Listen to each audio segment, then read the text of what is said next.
کچھ عرصے کے بعد یہ عورفن الفاظ مجھے چبھنے لگا کہ اچھا نہیں لگا. یہ وہ کوٹ نہیں ہے جہاں لوگوں کو سزا دی جاتی ہے، یہ وہ کوٹ ہے جہاں یتیموں کو جزا دی جاتی ہے. وہ وقت تھا کہ میں نے خود ڈوزر چلائے، ٹریکٹر چلائے، سیمنٹ اٹھایا، چنائی کی، لیکن ہمیں اس تمکے کی طلب نہیں ہے. ہمیں تو اس تمکے کی طلب ہے جو ہمیں رب سے ملنے والا ہے.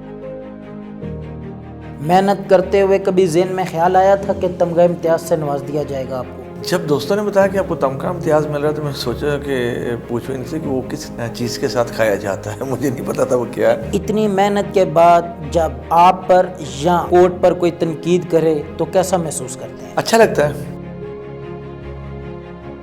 ہم انڈس ہاسپٹل کو میر پر ملا رہے ہیں، مائکرو فائنانس شروع کر رہے ہیں، پرائمری سکولز ہم تعمیر کر کے گورنمنٹ کے حوالے کر رہے ہیں. افغانستان میں شدید امداد کی ضرورت ہے، ہم 5 کروڑ روپے کا ایک راشن کشمیر کی طرف سے ایک تحفہ دینے جا رہے ہیں. جب تک میری زندگی ہے امانت میں خیانت نہیں ہونے دیں گے انشاءاللہ. السلام علیکم، آپ دیکھ رہے ہیں اسٹیٹ نیوز. میں ہوں آپ کا میزبان عاشر علی. پروگرام حق بات میں آج جو شخصیت مجھے جوائن کرنے جا رہی ہیں ان کا تعارف کرواؤں تو شاید میرے پروگرام کا وقت بھی کم پڑ سکتا ہے. 2005 میں آنے والے زلزلے کے بعد برطانیہ سے پاکستان اور آزاد کشمیر میں تشریف لائے. زلزلے کی تباہ کاریوں اور ہولناک اثرات دل پر اثر کر گئے. ان بچوں کو دیکھ کر جسم اور روح کانپ اٹھا جن بچوں کو ان کے رشتہ داروں نے اس پریشان کن حالات میں بھی اون کرنے سے انکار کر دیا. ان کے لیے ایک ایسی سوچ لے کر میرپور آزاد کشمیر میں تشریف لائے. ان کو ایک ایسا آشیانہ بنانے کے لیے کام شروع کیا، محنت شروع کی. ان بچوں کی کفالت کا بیڑا اٹھایا تاکہ ان کی محرومیوں کا ازالہ کر سکیں. میری مراد چودھری محمد اختر صاحب آج مجھے سیٹ پہ جوائن کریں گے. السلام علیکم سر. وعلیکم السلام. عاشر بھائی کیسے ہیں آپ؟ سر کیسے مزاج ہیں آپ کے؟ بالکل ٹھیک الحمدللہ. Sir it's a great honour for me to having you on set. It's an honor for us. Sir کوٹ کو اگر آسان الفاظ میں بیان کرنا چاہیں تو کیسے بیان کریں گے؟ بسم اللہ الرحمن الرحیم. شروع سے 2005 کے بعد تنظیم کو جب نام دینا تھا تو اس کو کلیریفائی یعنی کہ کلیرٹی دینی تھی کہ کام کیا کر رہے ہیں. کشمیر میں کام کر رہے ہیں، یتیموں کے اوپر آرفنز ہیں اور ریلیف ٹرسٹ. کچھ عرصے کے بعد یہ عورفن الفاظ مجھے چبھنے لگا کہ اچھا نہیں لگا، تو میں نے سوچا اس کو چھوٹا کر دیتے ہیں. جیسے یونیسیف ہے، کسی کو پتہ نہیں یونیسیف کا مطلب کیا ہے، تو وہ بن گیا کوٹ. تو اکثر ہم کہتے ہیں کہ یہ وہ کوٹ نہیں ہے جہاں لوگوں کو سزا دی جاتی ہے، یہ وہ کوٹ ہے جہاں یتیموں کو جزا دی جاتی ہے. تو بیسیکلی کوٹ ایک انصاف کا گھر ہے. 2005 میں ایسا کون سا خیال آیا کہ یہ ادارہ بنا دیا؟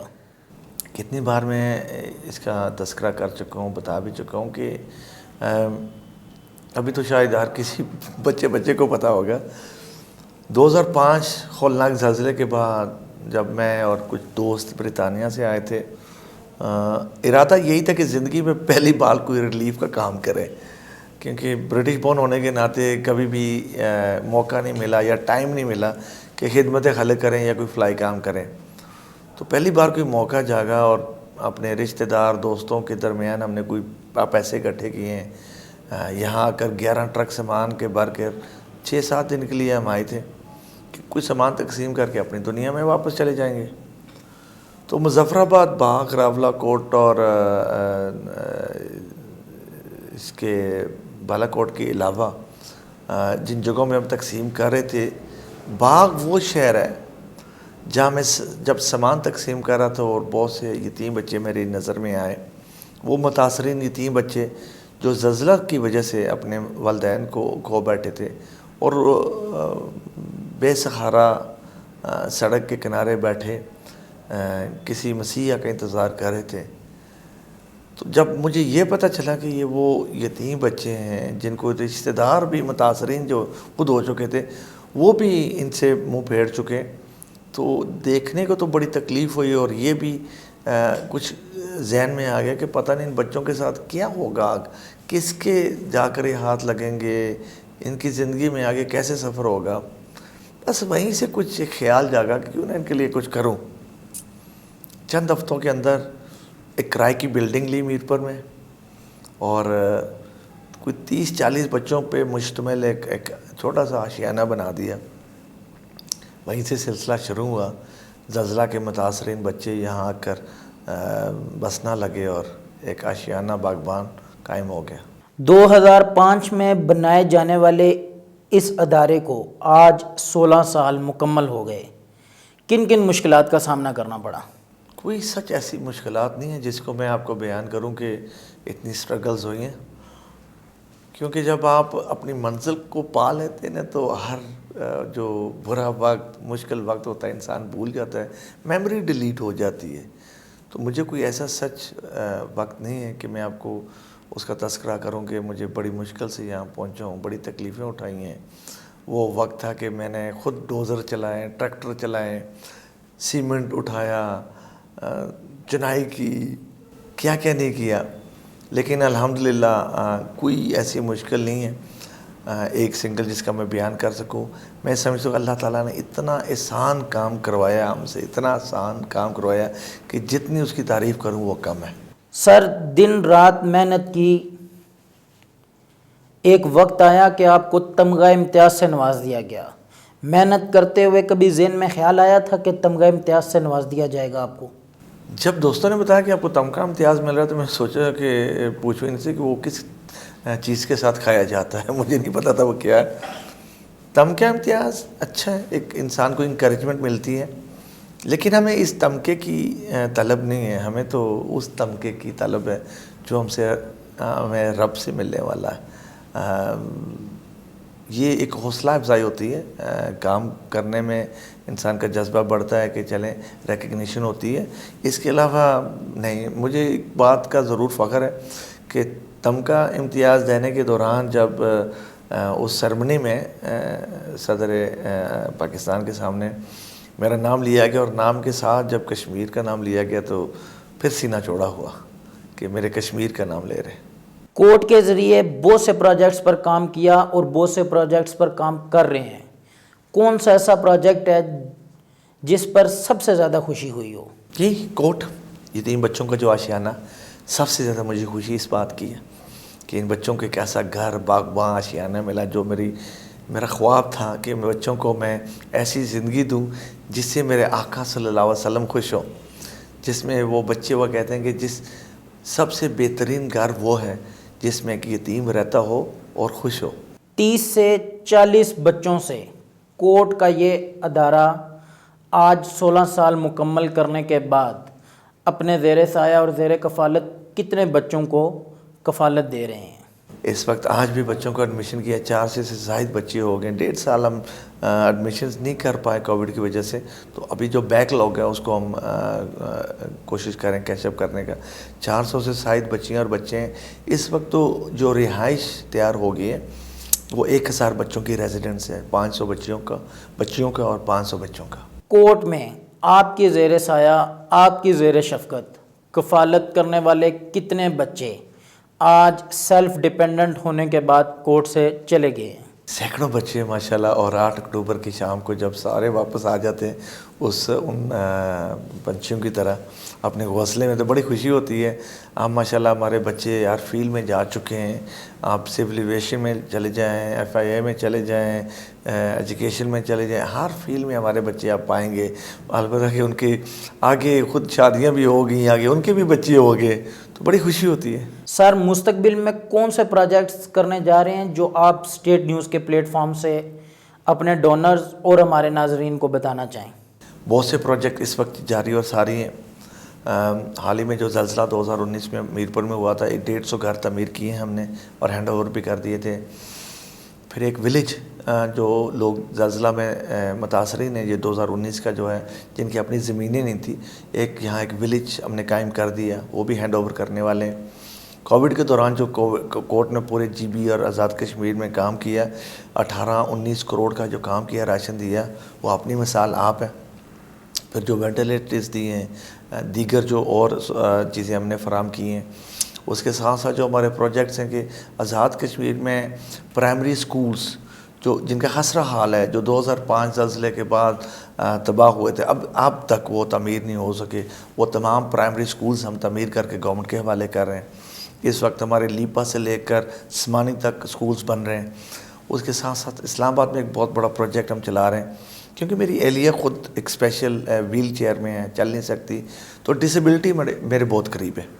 تو اسلام آباد کو ہم چاہ رہے ہیں کہ دنیا کا واحد ایک کیپٹل بنا دیں جہاں آپ کو ہر جگہ ڈسیبل ایکسیسیبل واش رومز ملیں.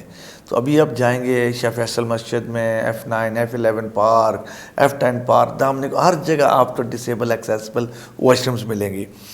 دوسرا کوٹ سوابی میں بن رہا ہے اور اس کا کام ماشاءاللہ جاری اور ساری ہے. 3 پروجیکٹ جو اب بڑے کریں ہم, ایک افغانستان میں شدید امداد کی ضرورت ہے, وہ ہمارے بہن بھائی ہیں اس وقت مشکلات میں گزر رہے ہیں, ہم 5 کروڑ روپے کا ایک راشن وہاں ایک کشمیر کی طرف سے ایک تحفہ دینے جا رہے ہیں آنے والے دنوں میں. اس کے ساتھ ساتھ 500 ملین روپیز کا کشمیر میں ایک پروجیکٹ لانچ کر رہے ہیں, کوٹ کشمیر پاورٹی ایلیویشن پروگرام. مقصد اس کا یہی ہے کہ جتنے بھی ہماری آزاد کشمیر میں بیوائیں ہیں, ان کو جن کے سر کے اوپر چھت نہیں ہے, چھوٹے چھوٹے بچے ہیں, ان کو گھر تعمیر کر کے دیں گے. وہ بچیاں جو غریب اور یتیم ہیں, جو دیش کی وجہ سے ساری زندگی گھر بیٹھے رہی ہیں, شادیاں کے انتظام کریں گے. وہ معذور لوگ جن کے گھر میں ایکسیس نہیں ہے, ان کو ایکسیس اور ڈسیبل واش رومز دیں گے. مائکرو فائنانس شروع کر رہے ہیں. سب سے جو بڑا پروجیکٹ ہم نے پرسوں اس کا لانچ کیا ہے یعنی کہ پروگرام میں, وہ یہ ہے کہ ہم انڈس ہاسپٹل کو میرپور میں لا رہے ہیں. کراچی کے انڈس ہاسپٹل کو میرپور لا رہے ہیں, جو 2.5 ارب روپے کا پروجیکٹ ہے, اور انشاءاللہ اینڈ آف نومبر یا ارلی دسمبر اس کی سنگ بنیاد یہاں میرپور میں رکھی جائے گی. سر 2005 میں قائم ہونے والا یہ ادارہ آج 16 سال مکمل کر چکا ہے. مختلف حکومتوں کے ساتھ آپ کو کام کرنے کا موقع ملا. کبھی حکومتوں نے بھی آپ کے ساتھ کوآپریشن کی یا آپ ٹوٹلی سیلف ڈیپینڈنٹ خود یہ سارا کام کرتے ہیں؟ حکومت نے جو سب سے بڑا کام کیا تھا وہ سردار عتیق صاحب کے دور میں, جب ہمیں یہ 150 کنال اراضی جو ہاں کوٹ بنا وہ دی تھی ایک پہاڑ کی شکل میں. تو ایک سب سے بڑا کام انہوں نے وہ کیا تھا. اس کے بعد جو ہونے والا کام ہے کہ 22 ایکڑ زمین جو ہمیں ہاسپٹل کی ضرورت ہے, انشاءاللہ یہ حکومت بہت جلد کوٹ کے نام کرنے والی ہے. اس کے علاوہ آج تک ہم نے حکومت سے کچھ مانگا ہی نہیں ہے, کہ وہ بیچارے خود بے بس ہیں, تو ہمیں کیا دیں گے. ہم تو حکومت کے ساتھ ہم ان کے دستے بازو ہیں, حکومت سارے کام خود نہیں کر سکتی. تو ایک ادارہ جو انسٹیٹیوشن کی شکل میں اب بن گیا آزاد کشمیر کا, جس کو آزاد کشمیر کی ایک پہچان بن چکی ہے الحمدللہ, اب حکومت کے دستے بازو ہیں. ہم چاہ رہے ہیں کہ حکومت کے ساتھ مل کر جتنے بھی ہمارا جو پسا ہوا طبقہ, غریب طبقہ, ان کو سرخرو کریں. سر کبھی ذہن میں خیال آیا کہ بس اب واپس برطانیہ جا کر اپنی زندگی کے باقی لمحات گزاروں؟ نہیں, یہ تو 16 سال پہلے میں نے اپنی زندگی کا خدا سے وعدہ کیا تھا, میں وقف کر رہا ہوں اس کام کے. تو تھکاوٹ انسان کو سائیکولوجیکلی ہوتی ہے, ذہنی طور پر ہوتی ہے, اور کچھ نہیں ہوتا, جسمانی تھکاوٹ نہیں ہوتی. تو جب آپ خود یہ ذہنی طور پر یہ مان لیں گے نہیں میں تھک گیا ہوں, تو جسم بھی تھک جائے گا. تو ہم تھکتے نہیں ہیں, ہم کہتے ہیں کہ آرام از حرام. تو ہماری کتاب میں یہ نہیں ہے. ہم کم کھاتے ہیں اور کم سوتے ہیں, اس لیے کہ 24 گھنٹے جو دن میں ہوتے ہیں وہ بہت کم ہے. کاش 24 کے بجائے اگر 25 ہوتے تو شاید ہم تھوڑا سا کام اضافی کر لیتے. سوشل میڈیا استعمال کرتے ہیں؟ یہ ضرور کرتے ہیں. سر اتنی محنت کرتے ہیں, 2005 میں قائم ہونے والے ادارے کو آج کامیابی سے 16 سال مکمل کر لیے. اتنی محنت کے بعد جب آپ پر یا کوٹ پر کوئی تنقید کرے تو کیسا محسوس کرتے ہیں؟ اچھا لگتا ہے, کیونکہ تنقید کرنا اس میں ہمارا حوصلہ بڑھتا ہے, کیونکہ تنقید وہی ہوتی ہے جہاں کام ہو رہا ہوتا ہے. الحمدللہ 16 سال ہم نے اللہ اور اللہ کے رضا کے لیے ہم نے وقف اب تک کر چکے ہیں, اور باقی کی زندگی بھی وقف کر چکے ہیں. آج تک کوئی ایسا انسان نہیں ہے جو کوٹ یا مجھ پہ کوئی انگلی اٹھا سکے کہ غلط کام ہوا, اور انشاءاللہ آئندہ بھی نہیں ہوگا. کوٹ ایک پہچان ہے, کوٹ کا نام ایمانداری دینداری ہے. تو جیسے کہ ایک چور جب چوری کرنے جاتا ہے تو ایک بھرے ہوئے گھر میں جاتا ہے, تو اگر ہم پہ کوئی تنقید کرے گا, کچھ ہے تو کوئی تنقید کرے گا نا. تو الحمدللہ ہمیں اس بات پہ کوئی اثر نہیں پڑتا, وہ اپنا کام کر رہے ہیں اور ہم اپنا کام کر رہے ہیں. کوٹ کے ساتھ منسلک لوگوں کو, جو کسی بھی صورت میں آپ کے ساتھ منسلک ہیں, آپ کے ڈونرز اور دیگر تمام لوگ, ان کو اسٹیٹ نیوز کے پلیٹ فارم سے کیا پیغام دینا چاہتے ہیں؟ ہاں, آج تک کورٹ کا جو بھی کام ہوا ہے اور کورٹ کی کامیابی ہے وہ ڈونرز کی وجہ سے ہوئی ہے، خدا کی مدد سے ہوئی ہے، آقا صلی اللہ علیہ وسلم کی مدد سے ہوئی ہے اور ڈونرز کی وجہ سے ہوئی ہے۔ ڈونرز کا اعتماد پانے کے لیے بڑی جدوجہد ہم نے کی، کیونکہ 2005 زلزلے کے بعد این جی اوز کا جو کریڈیبلٹی ختم ہو گئی تھی، اور ہم اس وقت وجود میں ہیں جب مشکل وقت تھا، تو اپنی کریڈیبلٹی کو برحال کرنے کے لیے یا اس کو قائم کرنے کے لیے بڑی جدوجہد کی۔ الحمدللہ اب وہ وقت آیا، کوئی بھی اپیل ہم لانچ کرتے ہیں چند گھنٹوں کے اندر وہ کلوز کر دیتے ہیں۔ یہ واحد ادارہ ہے کہ اپیل کلوز کر دیتا ہے کہ ہمیں اتنے کی ضرورت ہے، بس اتنا آ گیا، اپیل کلوز کر دی۔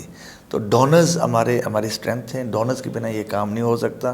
میں خراج تحسین پیش کرتا ہوں خاص طور ہمارے تارکین ہیں جو وطن ڈونرز ہیں، برطانیہ میں بالخصوص جو ہمارے ڈونرز ہیں، ہمارے بہن بھائی ہیں، جنہوں نے ہم پہ اتنا اعتماد کیا ہوا۔ اور آج آپ کے توسط سے میں ایک بات ان سے وعدہ کرنا چاہ رہا ہوں، جب تک میری زندگی ہے امانت میں خیانت نہیں ہونے دیں گے انشاءاللہ۔ آرفن ریلیف ٹرسٹ چلانے والے چودھری اختر صاحب یقیناً اسٹیٹ نیوز اور اسٹیٹ نیوز کے پلیٹ فارم سے خراج تحسین کے مستحق ہیں۔ میری اور اسٹیٹ نیوز کی تمام ٹیم کی دعائیں اور نیک تمنائیں چودھری اختر اور ان کی پوری ٹیم کے ساتھ ہمتن رہیں گی۔ میں دعا گو ہوں کہ اللہ پاک چودھری محمد اختر صاحب کو اس عظیم کام میں کامیابیاں نصیب فرمائے۔ ان کے ساتھ جڑے ہر شخص کو اللہ تعالیٰ کامیابی و کامرانیوں سے نوازے۔